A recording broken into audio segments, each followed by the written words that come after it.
Time लगेगा।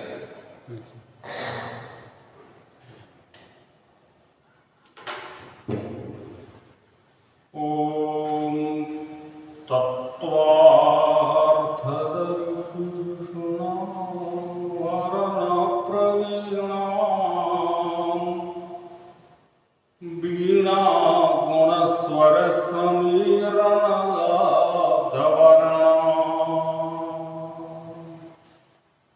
वाणी मणि शुचिदावरणे निषण्णा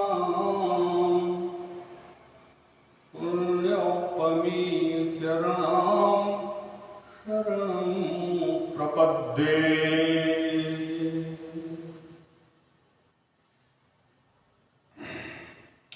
महर्षि सांदीपनि राष्ट्रीय वेद विद्या प्रतिष्ठान के द्वारा संचालित इस सभी के लिए वेद कक्षा में आप सभी महानुभावों का स्वागत है। जैसा कि आप सभी जानते हैं,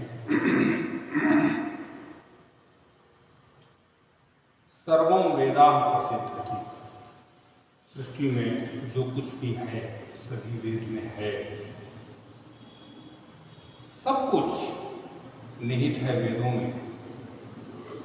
तो जो हमारी ऋत प्रक्रिया है, ऋत प्रक्रिया जो सृष्टि का संचरण है,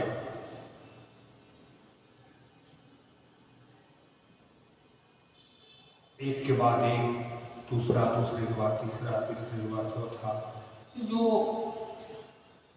निरंतर चलने वाली सृष्टि की प्रक्रिया में अभी शारदीय नवरात्र के समय आने वाले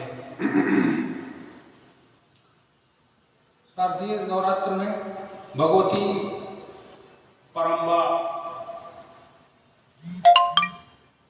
की विधि पूर्वक पूजन, आत्मसमर्पण उनके प्रति, नौ दुर्गा के प्रति, जो ये नौ दुर्गा हैं, ये नौ दुर्गा हमारे 9 प्रकार की शक्तियों का मूल आधार हैं। और यही 9 प्रकार की शक्तियाँ जो मूल शक्ति है प्रकृति की, 9 भागों में विभाजित होकर हमारा पोषण, संवर्धन, संरक्षण करती है।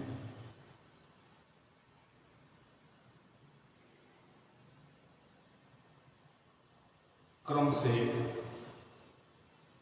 उसके बाद आता है जब वर्षा काल के बाद, वर्षा काल में पर्जन्य अपनी प्रकृति, अपनी संपूर्ण संपदा को हमारे संवर्धन और संरक्षण के लिए दे देती है। और वो संरक्षण, वो जो संपदा हमें देती हैं, वो औषधि के रूप में, अन्न के रूप में, और वो जो औषधि है, दूसरी दृष्टि से देखें तो यह जो काल वर्तमान अभी चल रहा है, ये औषधियों के का जो औषधत्व है उसकी पूर्णता का समय है। इस समय औषधियाँ अपनी पूर्ण ऊर्जा के साथ तैयार हो जाती है कि मैं आपके लिए तैयार हूँ, आप मेरा उपयोग कर सकते हैं। यही कारण है कि आयुर्वेद के प्रधान आचार्य, प्रथम आचार्य अश्विनी कुमार हैं। 2 है वो, अश्विनौ कहते हैं उनको।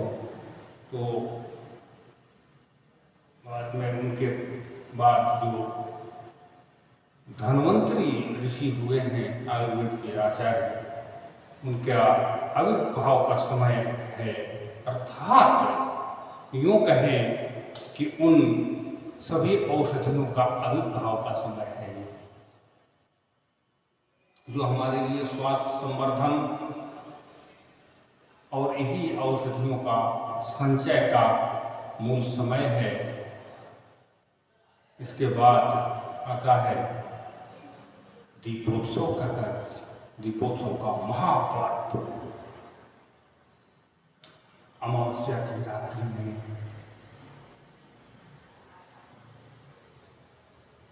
अमावस्या की उस गहन अंधकार में दीपों का पूजन करना, अर्थात प्रकाश को के माध्यम से हम प्रकाशित हों, हमें चित्त का प्रकाश और बाह्य प्रकाश और आंतरिक प्रयास का समन्वय करके उस बाह्य दीप से आंतरिक दीप को आलोकित करना और आंतरिक दीप से बाह्य दीप को आलोकित करना, क्योंकि आत्मा प्रकाश का पुंज है, परंतु उसमें माया रूपी जो काली छाया है ये हमें पूर्णतः आवृत करके रखती है कि आप, तो इसके कारण वो प्रकाश नहीं दिखाई पड़ता। आज उसके आत्मचिंतन का समय दिवाली है, इसीलिए हमारे आचार्यों ने, हमारे उपनिषदों में कहा गया, तमसो मां ज्योतिर्गमय, मुझे तम नहीं, हमें अंधकार नहीं, हमें प्रकाश की ओर जाना है। हम उस प्रकाश की ओर जाएं जो हमारे चित्तवृत्ति को सन्मार्ग पर ले जा सके, हमें दिखाई पड़ सके। सबसे बड़ी मुख्य बात यह है कि जो मैं जीवन में कर रहा हूं या मेरा जीवन है, इसमें दृष्टि का होना, ये हमारे वेदों का मुख्य ध्येय है। मुख्य ध्येय में जो परालौकिक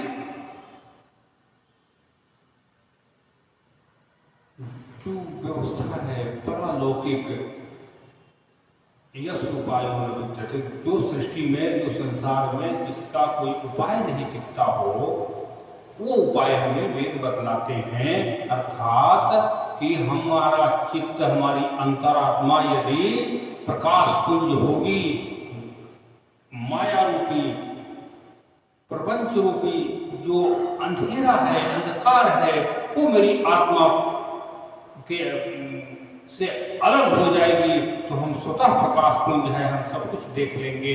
और जब हमारे दृष्टि में सब कुछ रहेगी, तो फिर दुखों का और किसी भी प्रकार का कि जो अभिष्ट है, जो मेरे लिए आवश्यक है, सब स्वतः में दिख जाएंगे। और जब दिखेगा तो आप स्वतः उसको प्राप्त कर लेंगे। जो वस्तु दिखती है वो तो सबसे पहली बात है कि हमारी दृष्टि का सुदृढ़ होना, और वो दृष्टि चर्म चक्षु नहीं है, वो दृष्टि अंतर्दृष्टि है।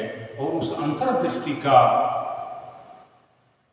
चिंतन करने का ये महापर्व दीपावली, दीपोत्सव, इसीलिए कहते हैं तम नहीं, हमें प्रकाश चाहिए। हे ईश्वर, प्रार्थना करते हैं कि हमें, मेरी अंतरात्मा को प्रकाशित कर दें। दूसरी बात, अगर दूसरी दृष्टि से देखें तो ये सुख समृद्धि, जीवन मूल्यों और अंधकार से प्रकाश की ओर जाने का एक महापर्व दीपोत्सव जो 5 दिनों का है, ये जिसमें प्रकृति अपने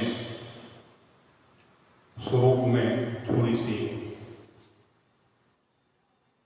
ये जो 5 दिनों का भौगोलिक कारण है, ये कारण भी हमें बहुत महत्व रखता है। जो पृथ्वी की जो संरचना की जो गति है, उस गति में थोड़ी परिवर्तन होता है मात्र 5 दिन, और इसी परिवर्तन के परिणाम स्वरूप ये 5 दिनों का महापर्व, और इसी 5 दिनों में हमें औषधियों का संचय कर अपने स्वास्थ्य के प्रति और इस समय प्रकृति में जो कुछ भी वर्षा काल में बीजारोपण हुआ है, प्रकृति रूप से जो बीजों का प्रक्षेपण हुआ है पृथ्वी पर, वो परिपक्व होकर हमारे सामने इसी 5 दिनों के अंदर उपस्थित हो जाते हैं। तो इसका तात्पर्य यह है कि यह जो समय है, यह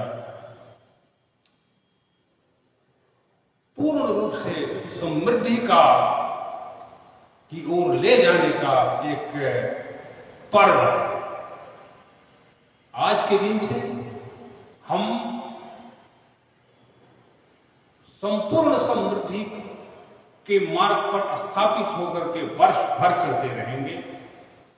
पर्व का नाम इसे है, इसे ही कहते हैं कि आज के दिन से चले और वर्ष पर्यंत चले, फिर वहां रुके, फिर आत्मचिंतन किए, फिर उस पर्व के विधि पूर्वक उस पर्व के माध्यम से फिर आगे एक वर्ष तक का वो जो आंतरिक ऊर्जा का पाथेय रूप जीवन यात्रा का है, उस ऊर्जा को पाथेय के रूप में हम लेकर आगे बढ़ते हैं। ये पर्व का तात्पर्य है। इस दीपावली महापर्व पर हमारे भीतर किसी भी प्रकार का ज्ञान, अंधकार और न रह जाए। जब अंधकार छपेगा तो स्वाभाविक है कि हम अपनी चेतना को देखेंगे, और जब हम चेतना को देखते हैं तो हमें पता चलता है कि जो सामाजिक, पारिवारिक, राज्य, राष्ट्र और विश्व की जो वेदनात्मक स्वरूप है हमारा, वो सबका सब बराबर है और हमें कोई भेद नहीं है, हम सब एक हैं। तो इस एकत्व का बोध होना क्रमशः आरंभ होगा। किसी भी पर्व को हम अध्यात्म की दृष्टि से यदि देखते हैं, ये स्वाभाविक है कि हमारा उत्कर्ष यह लौकिक और पारलौकिक दोनों दृष्टि से पूर्ण रूप से समृद्ध होगा। प्रकृति हमें ये बताती है कि आप अकर्मण्य न हो, पूर्ण रूप से कर्मठ होकर के सद्मार्ग पर आहार निष्कार्य करें और अपने चित्त को पूर्ण रूप से उदात्त बना करके संसार में चले। आनो भद्रा तबो जंतु विश्वतः, हमारी चित्तवृत्ति उन भद्र चीजों को हमेशा श्रेष्ठ चिंतन की ओर अग्रसर तत्पर अहरनिश बना रहे। किसी भी प्रकार की हमारे भीतर वो द्वेषात्मक और नकारात्मक ऊर्जा की उत्पत्ति, नकारात्मक दिशा की ओर प्रवृत्ति हमारी न हो, इसलिए हमारे शास्त्र कदम कदम पर हमें सचेष्ट करते हैं या अपने मूल स्वरूप को ध्यान में रखते हुए अपने चित्त को उदात्त भाव के साथ, ऊंचे विचारों के साथ, एक बड़े मानसिकता के साथ अपने व्यक्तित्व का विकास करें। आज ये समय है कि हम इस महापर्व पर इन चीजों का चिंतन करें और दीप उत्सव का इस महापर्व पर दीप का पूजन करें। दीप का पूजन अर्थात अग्नि का पूजन, उस अग्नि पूजन के माध्यम से हम उस परम सत्ता को आत्मसात करें और उसके माध्यम से इतना ही नहीं, अग्नि पूजन के माध्यम से हम बाह्य और आंतरिक दोनों प्रकार, दोनों अग्नियों को में संतुलन बनाकर हम चलें। एक स्वस्थ व्यक्ति को आंतरिक शरीर के भीतर की जो अग्नि है वो समभाव होना आवश्यक है। जब तक उदर में भोजन का पचन ठीक से नहीं हो पाता तब तक व्यक्ति बिल्कुल अस्वस्थ है। एक स्वस्थ व्यक्ति का लक्षण है कि उसकी जठराग्नि उद्दीप्त हो और उस उद्दीप्तता के माध्यम से वो व्यक्ति स्वस्थ रहता है और उसे स्वास्थ्य और समृद्धि और चित्त की वृत्ति को सद्मार्ग पर ले जाने का ये महापर्व 5 दिनों का है। अब इस महापर्व पर मैं आप सबको हार्दिक बधाई और ईश्वर से प्रार्थना करूंगा कि ये महापर्व हमारे लिए लक्ष्य को प्राप्त करने का एक परम साधन तो है ही है, हमारे लिए वो साधन सिद्ध हो और हम उस मार्ग पर दृढ़ता से चलकर अपने लक्ष्य को प्राप्त करें। इन्हीं शब्दों के साथ आप सबको सादर प्रणाम करते हुए वाणी का विराम। ओम शांति शांति शांति।